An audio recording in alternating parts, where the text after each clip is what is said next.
Canon Dr. Aide Odinga.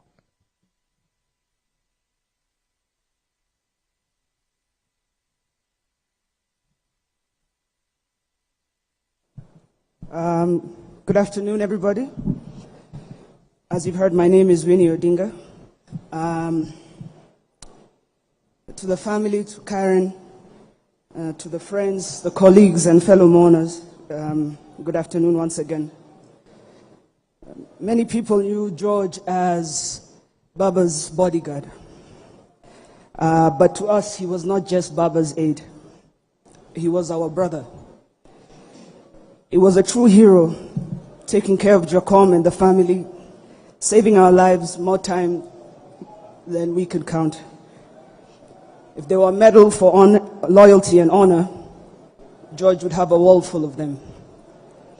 And so that's how I'll remember you, George. Cool, calm, collected, a man of true loyalty and honor, saving our world one day at a time.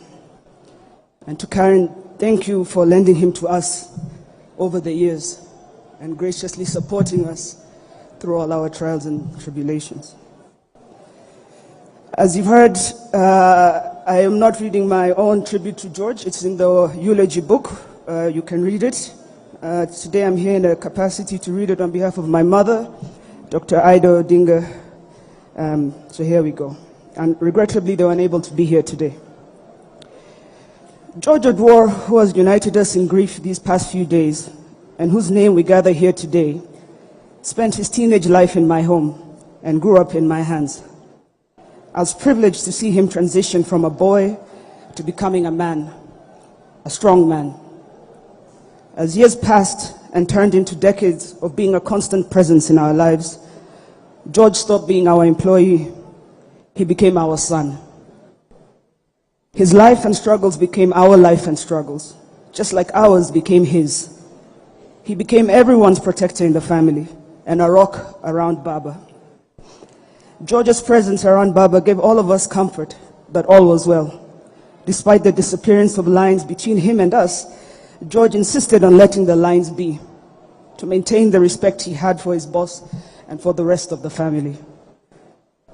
As respectful as George was, he was also honest, trustworthy, reliable, alert, and focused.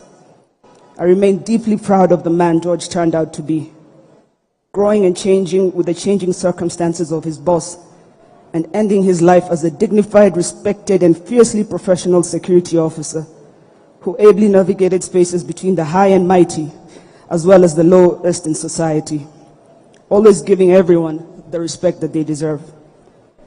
It is my hope that George could be an example to many young people trying to navigate their way in spaces similar to where George started. It is my hope that George's life could be a lesson to such young people that discipline, hard work, and focus pay. If someone asked me, as many are silently asking, did George get what he wanted from this life? My answer would be a solid yes. George liked the work. He liked the work and the man he was working for. I believe his greatest disappointment would have been to see Jacom struggling, campaigning, denied victory, being tear-gassed, and doing anything else without him. George believed in his boss, but more importantly, he completely believed in the possible outcome of the struggle his boss was waging. He may have been a bodyguard, tasked with no more than the personal safety of his boss, but George saw himself as part of something bigger, not just for Baba, but for the country. He believed he was a freedom and liberating fighter, and that Kenya needed liberation, which he believed his boss would deliver.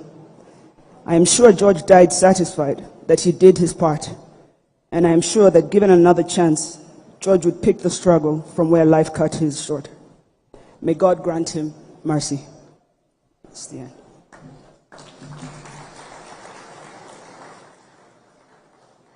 Thank you, Mheshimiwa Winnie.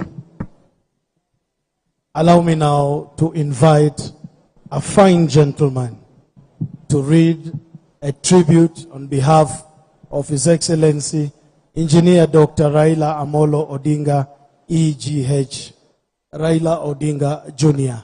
Welcome, sir.